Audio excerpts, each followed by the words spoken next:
बिस्मिल्लाह इन्नल हम्दुलिल्लाह नहमदुहु व नस्तईनुहु व नस्तगफिरुहु व नऊज़ु बिल्लाहि मिन शुरूरि अनफुसिना व मिन सय्यिआति अमालिना मय यहदिल्लाहु फला मुदिल्ल लहु व मय युद्लिल फला हादिय लहु व अशहदु अल्ला इलाहा इल्लल्लाहु वहदहु ला शरीका लहु व अशहदु अन्ना मुहम्मदन अब्दुहु व रसूलुहु अम्मा बाद फ़इन्न खैरल हदीस किताबुल्लाह व खैरल हदी हदी मुहम्मदिन सल्लल्लाहु अलैहि वसल्लम व शर्रल उमूरि मुहदसातुहा व कुल्लु मुहदसातिन बिदअह व कुल्लु बिदअतिन दलाला व कुल्लु दलालातिन फिन्नार।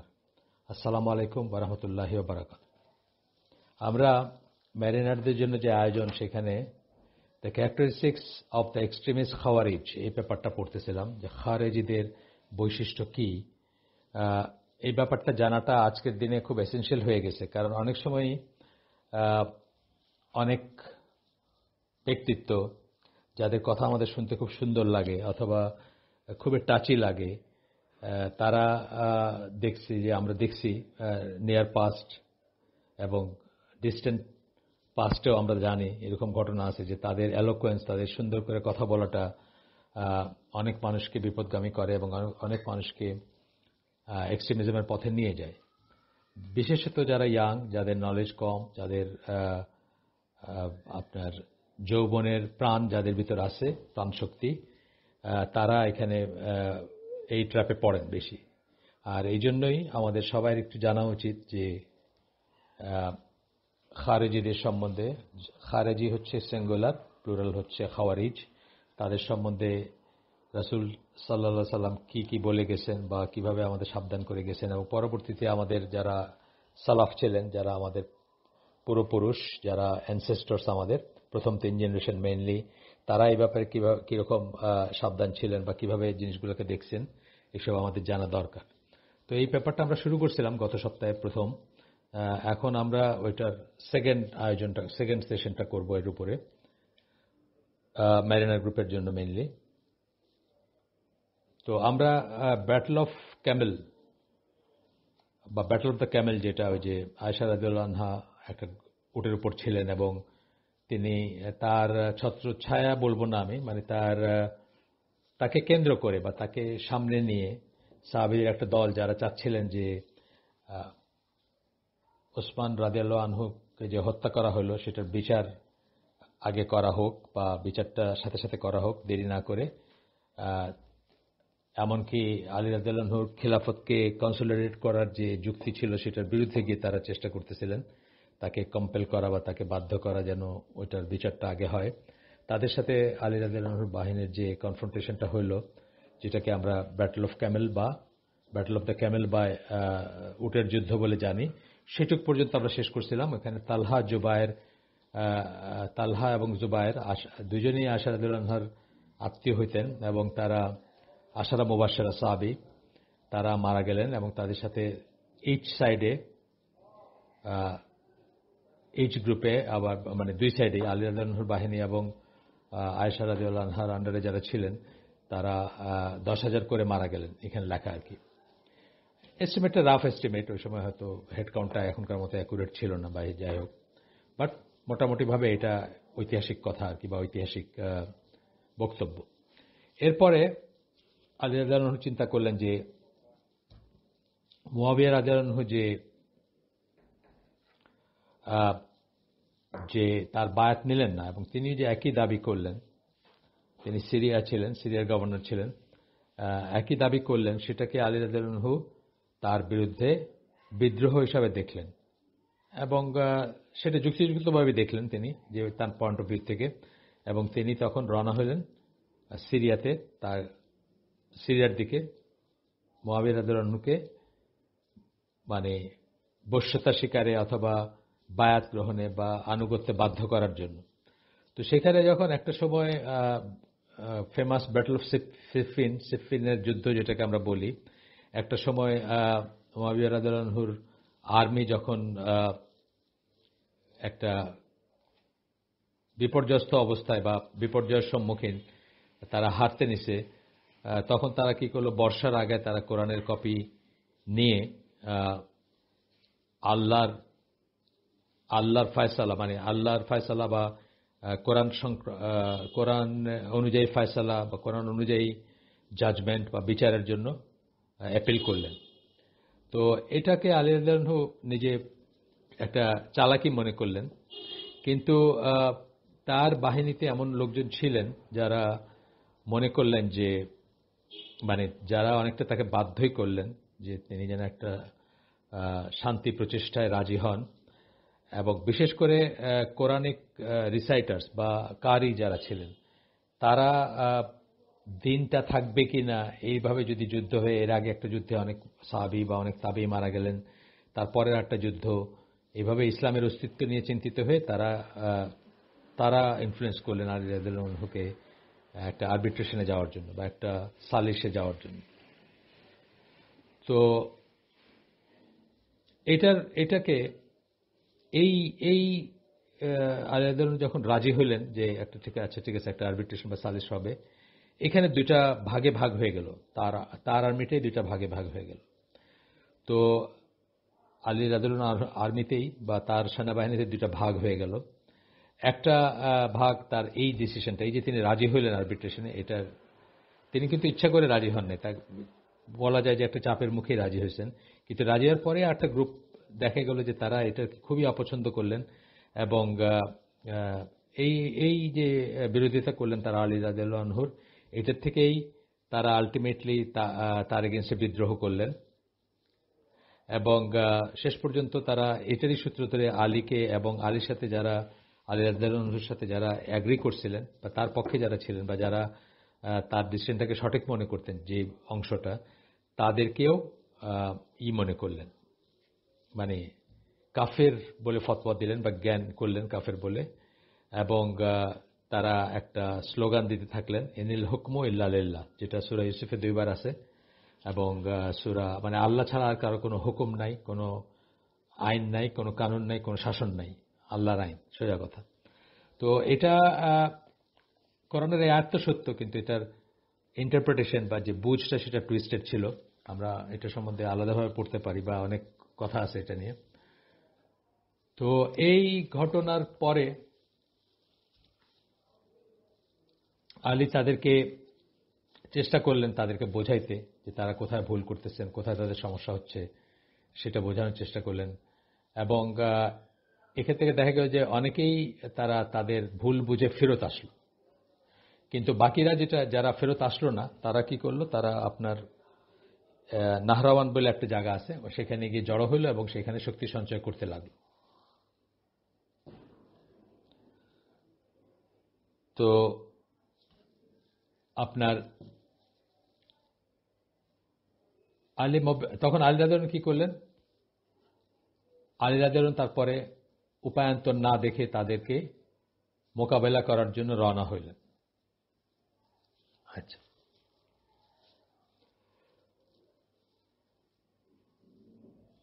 প্রথমে এখানে একটা কথা আছে যে Ali tried to reconcile with them, presenting them with arguments and proofs, and some of them returned back due to Ibn Abbas debating with them.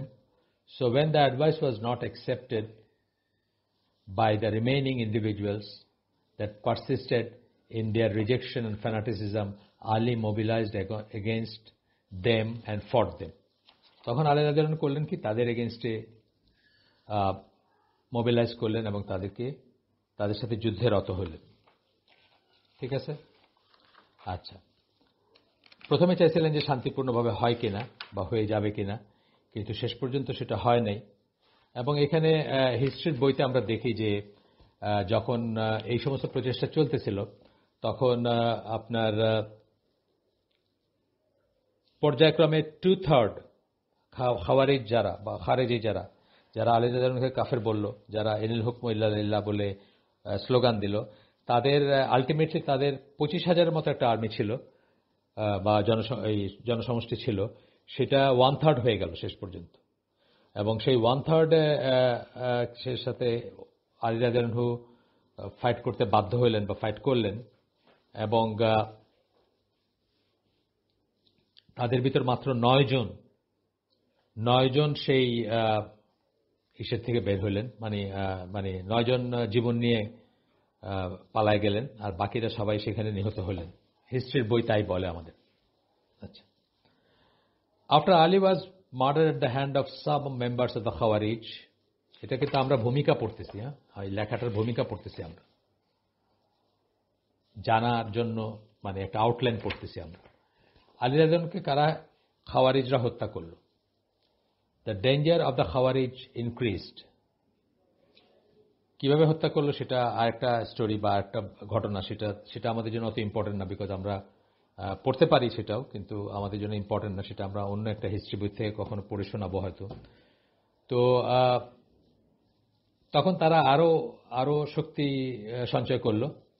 Danger of the Khawarij increased. The scattered remnant of their army joined forces and spread their position to the youth of the Ummah,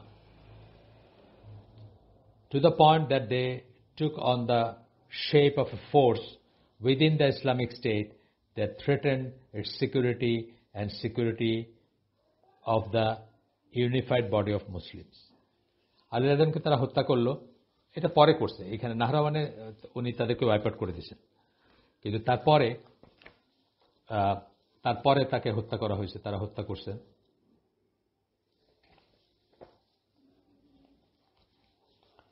তো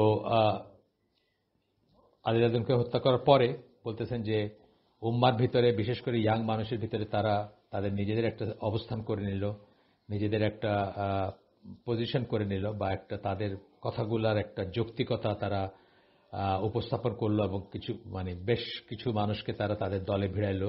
this group did not cease attacking the Muslims from that time until now. এবং এটা বারবার অনেকবারই তাদেরকে দমন করা হয়েছে, এবং অনেকবারই তারা আবার মাথা তুলে দাঁড়াইছে। এটা হিস্ট্রিতে বারবার তারা অ্যাপিয়ার করছে। অ্যাজ দ্য প্রফেট সাল্লাল্লাহু আলাইহি ওয়াসাল্লাম ইনফর্মড আস, যেভাবে রাসূল সাল্লাল্লাহু আলাইহি ওয়াসাল্লাম আমাদেরকে বলে গেছেন, রাসূল সাল্লাল্লাহু আলাইহি ওয়াসাল্লাম বলে গেছেন যে এরা থাকবে। and they give themselves misleading names, তাদের অনেক মিসলিডিং নাম থাকে, নামগুলো ভিন্ন ভিন্ন হয়, অনেক ইখলাস সম্পন্ন নাম থাকবে, বা অনেক সুন্দর সুন্দর নাম থাকবে, সুন্দর সুন্দর কথা থাকবে, সুন্দর সুন্দর অ্যাপিল থাকবে, when in reality they are just extension of the first খাওয়ারিজ, কিন্তু আসলে তারা সেই প্রথম খাওয়ারিজ যারা, তাদেরই এক্সটেনশন। যেমন ধরেন তাকফির ওয়া হিজরার কথা আমরা বলছি, যে গত শতাব্দীর একটা বড় ছিল, গত শতাব্দীতে একটা বড় দল ছিল তারা,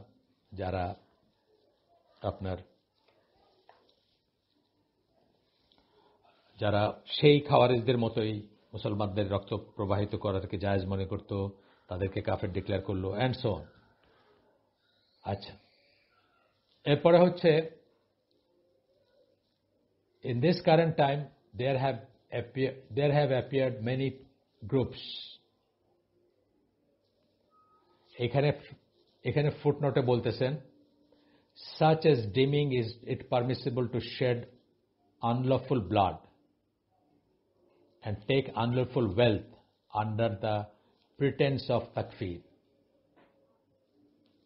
অবৈধভাবে মুসলিমদের বা রক্ত প্রবাহিত করে তারা, মুসলিমদের, অথবা এখানে জেনারেল ভাবে বলতেছেন রক্তপাত করে, এবং তাকফির, কাউকে কাফেরি করে তার প্রাণ এবং তার সম্পদ হরণ করে, কারণ কাফের হলে তো তখন জায়েজ হয়ে যায় তাদের মতে। This refers to the rebellious and military groups. এই ইসের ভিতরে অনেক বিদ্রোহী এবং অনেক সশস্ত্র গ্রুপ চলে আসবে। যেমন আফগানিস্তানে যে ঘটনাগুলো ঘটতেছে, কে কাকে মারতেছে, কেন মারতেছে, কখন মারতেছে, খুবই ডিফিকাল্ট এগুলো বের করা। দুই সাইডে মুসলমানকে মারতেছে, মসজিদে মারতেছে, রাস্তায় ঘাটে মারতেছে।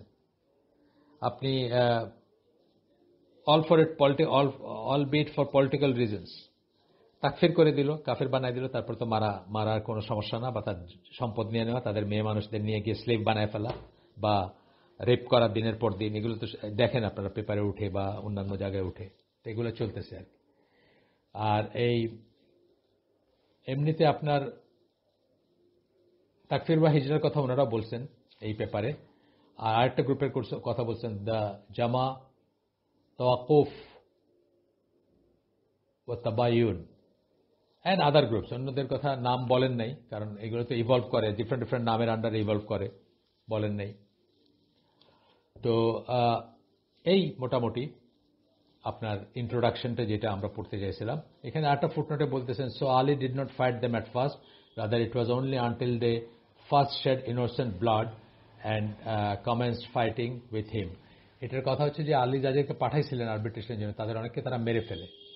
হ্যাঁ, আলী রাদিয়াল্লাহু খুব ক্লোজ মানুষদেরকে তারা মেরে ফেলে, এবং সেটারই পথ ধরে আলী রাদিয়াল্লাহু আবার রওনা দিচ্ছিলেন সিফফিনের পরে, সিফফিনের সময়টার পরের যে সময়টাকে মুআবিয়া রাদিয়াল্লাহুকে করার জন্য, মানে তাকে ফেস করার জন্য আবার স্টার্ট করতেছিলেন।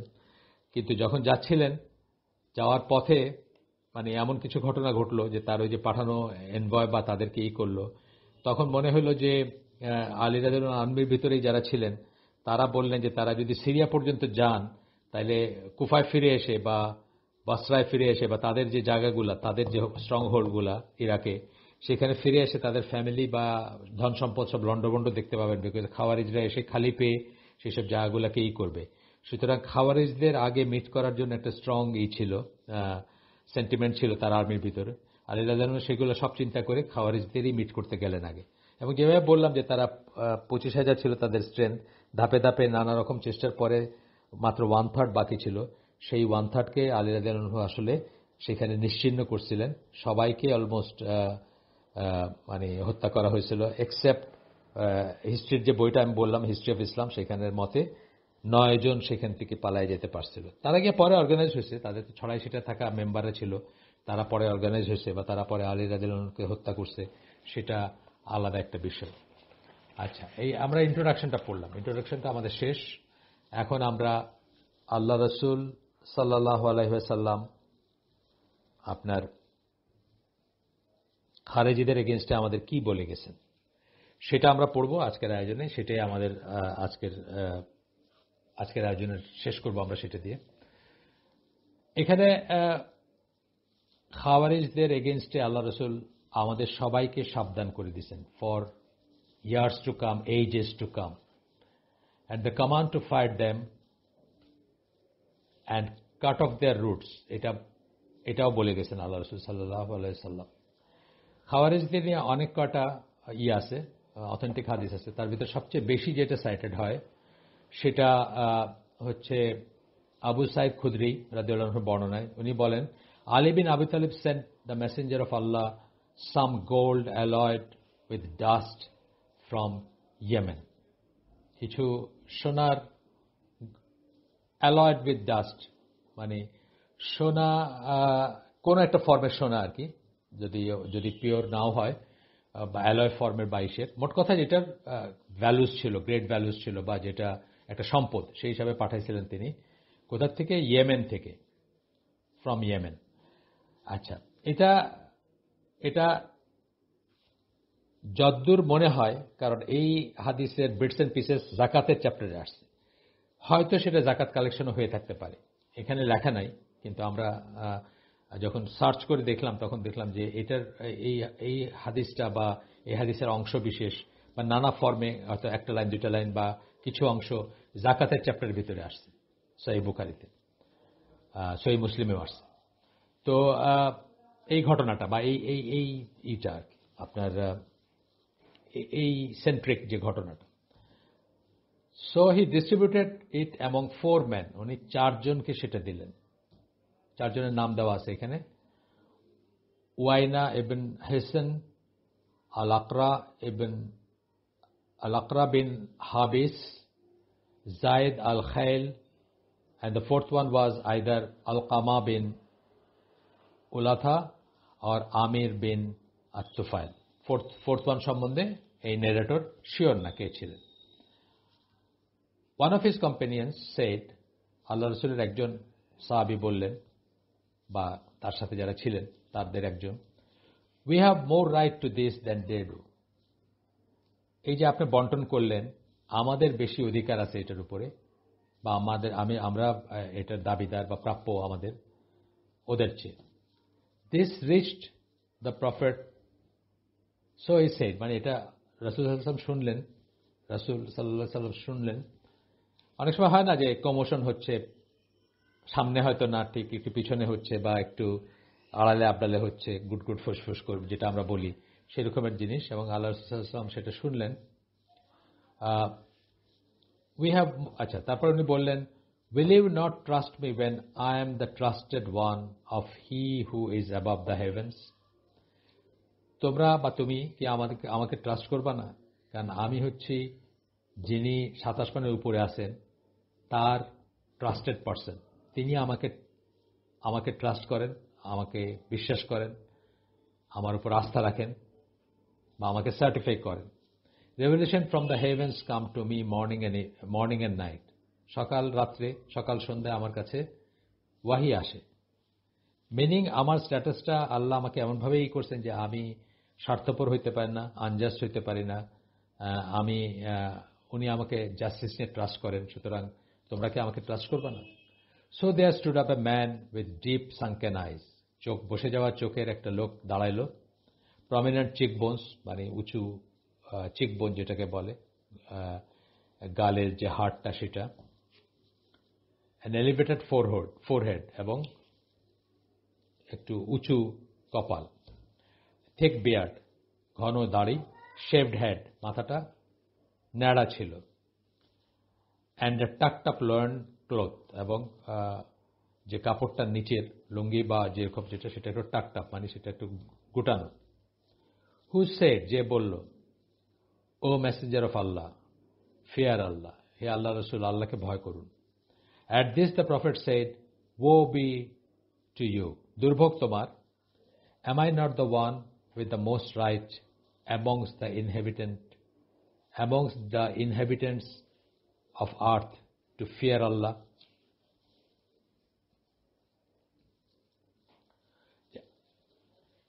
তোমার দুর্ভোগ তোমার,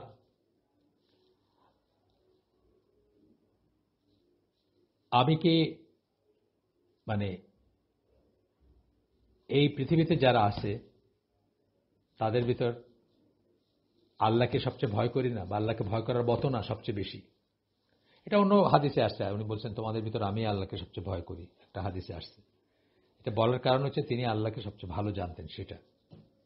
আচ্ছা, the man then turned away, মানুষটা তখন পেছন ফিরে চলে যাচ্ছে। আল্লাহ রাসূল সাল্লাল্লাহু আলাইহি ওয়াসাল্লামের কথার কোনো উত্তর দিল না, বেয়াদবি এটা এক ধরনের, চলে যাচ্ছে। So Khalid bin Walid said, তখন খালিদ বিন ওয়ালিদ বললেন, O messenger of Allah, shall I not strike his neck, আমি কি তাকে তার মানে নেক মানে গলায় বা ঘাড়ে আঘাত করব না তরবারি দিয়ে? Upon this he said, no, perhaps he is one who prays. আল্লাহ রসুল বলেন, না, সে হয়তো সালাত আদায় করে, মানে সে মুসলিম, তথাপি মুসলিম আর কি।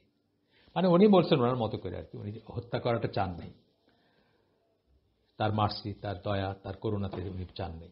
So Khalid said, how many a person that praise says with his tongue that which is not in his heart. কত মানুষ আছে যারা মুখে যা বলে তাদের অন্তরে সেটা না। অর্থাৎ এই নামাজের কি মানে, যে আপনাকে মনে করে না যে আপনি সুবিচার করেন বা আপনি জুলুম করতে পারেন, যে মনে করে। দ্য মেসেঞ্জার অফ আল্লাহ সাল্লাল্লাহু আলাইহি ওয়াসাল্লাম shed, I was not commanded to investigate into the hearts of people or split open their interiors. আমাকে আদেশ করা হয় নাই যে আমি মানুষের অন্তরে কি আছে সেটা ইনভেস্টিগেট করব অথবা ভিতরটা খুলে দেখব, অর্থাৎ বুক চিরে দেখব।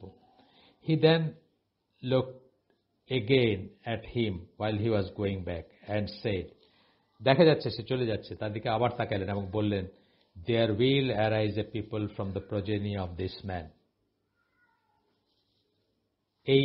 এই মানুষটা যে চলে যাচ্ছে বা যে লোকটা, তার বংশধর থেকে এমন মানুষ, জনসমষ্টি গড়ে উঠবে, জন্ম নেবে, who will recite the Quran continually, যারা সর্বদা কোরআন পড়বে বা কোরআন তেলাওয়াত করবে, but it will not go beyond their throats, কিন্তু সেটা তাদের গলার নিচে নামবে না। They will shoot out from the religion, তারা দিন থেকে বাইর হয়ে যাবে, just as the arrow shoots out from the hunted prey, যেভাবে অনেক সময় আপনি একটা পশু শিকার করতে গিয়ে যে তীরটা মারেন, সে তীরটা ভিতর দিয়ে একদিক দিয়ে ঢুকে একদিক দিয়ে বাইরে হয়ে যায়, সেভাবে।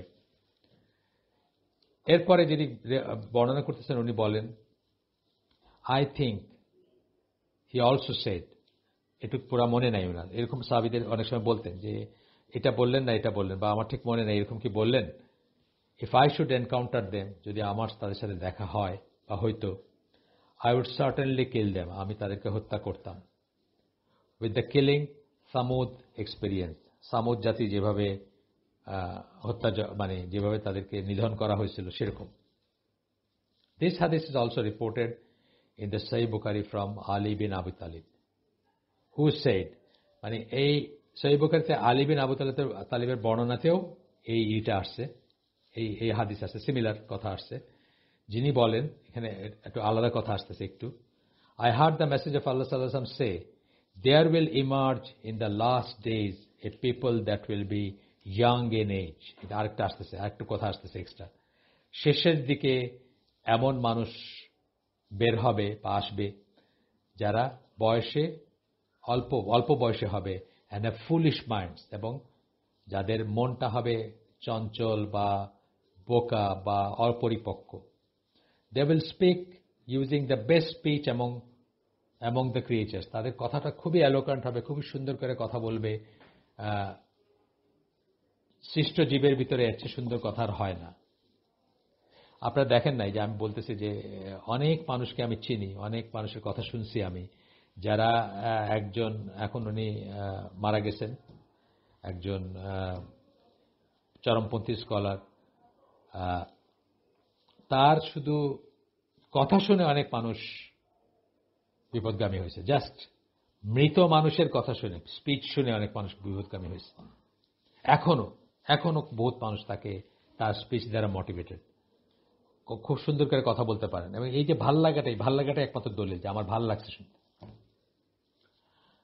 আচ্ছা, তারপরে বললেন যে their iman will not go past their throat, তাদের ইমান তাদের গলার নিচে নামবে না, অর্থাৎ মুখেই ইমান আর কি, ভিতরে কোনো নেই, ভিতরটা শূন্য, অন্তঃশ্বাস শূন্য।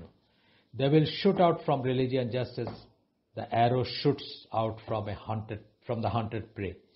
ওই একই কথা, তীর যেভাবে একটা পশুর এদিক দিয়ে ঢুকে একদিক দিয়ে বাইর হয়ে যায়, সেরকম তারা বের হয়ে যাবে। So whenever you find them, kill them. তাদেরকে যখন পাবা তখন তাদেরকে হত্যা করো। For indeed in killing them there is a reward for he who will kill them on the judgment day. কারণ নিশ্চয়ই তাদেরকে যে হত্যা করবে তাদের জন্য কিয়ামতের দিন, হাসরের দিন পুরস্কার আছে।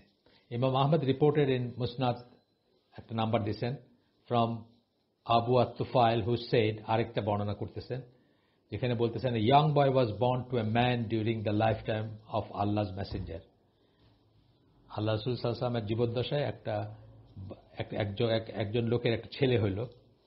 So he was brought to the Prophet sallallahu alaihi wasallam, তাকে আল্লাহ রাসূলের কাছে নিয়ে আসা হয়েছিল। যেভাবে একটা ট্র্যাডিশন ছিল, যে পারত সে নিয়ে আসতে, তাহনিকের জন্য, দোয়ার জন্য, বারাকার জন্য। Who took hold of the skin of his face and supplicated for him to be blessed.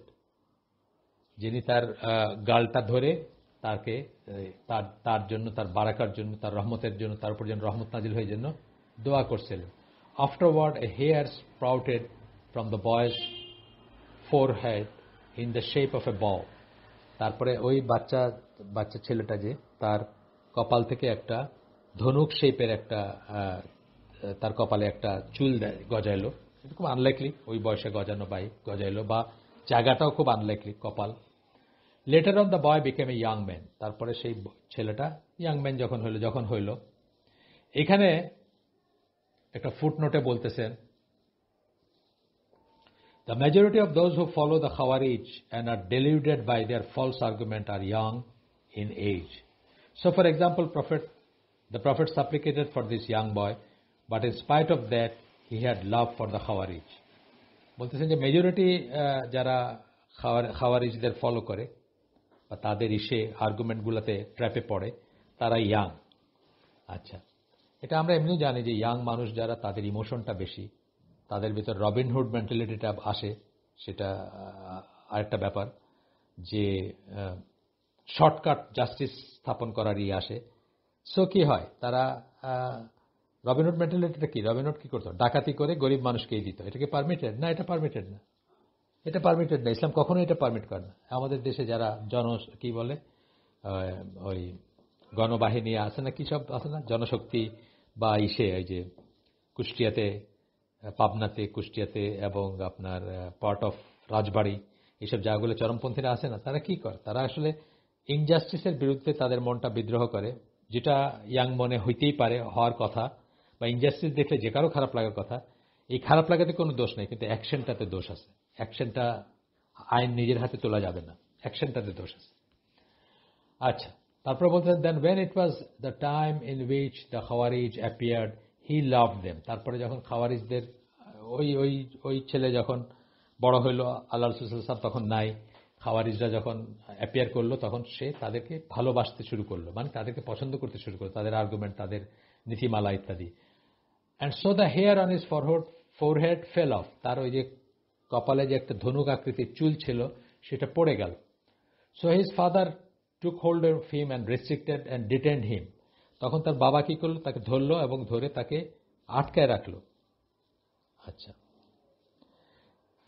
এইখানে একটা ফুটনোটে বলতেছেন, a benefit that can be derive from this is that if a father has his son become affected by the ideologies of Khawarij, যদি একজন বাবা দেখে যে তার ছেলে খাওয়ারিজদের নিয়ম নীতিতে অ্যাট্রাক্টেড হয়ে গিয়া বা ওইটাতে সে করে, সে ওইটা গ্রহণ করতেছে বা ওইদিকে ইনক্লিনেশন, হি মে উইথহোল্ড হিম, তাকে সে ধরে রাখতে পারে, ফ্রম দোজ গ্রুপ, সেখান থেকে সরে রাখতে পারে, just as the noble companion did, যেভাবে সেই সাহাবী তার ছেলেকে ধরে রাখছিলেন, with his son, even though the prophet supplicated for blessing for him, যদিও নবী তার জন্য রহমতি করছিলেন, সেই ছেলেও যখন দেখছেন যে বিপদগামী হয়ে যায়, তাদের ধরে রাখছিলেন, তাকে বন্দি করে রাখছিলেন বা আটকায় রাখছিলেন। আচ্ছা,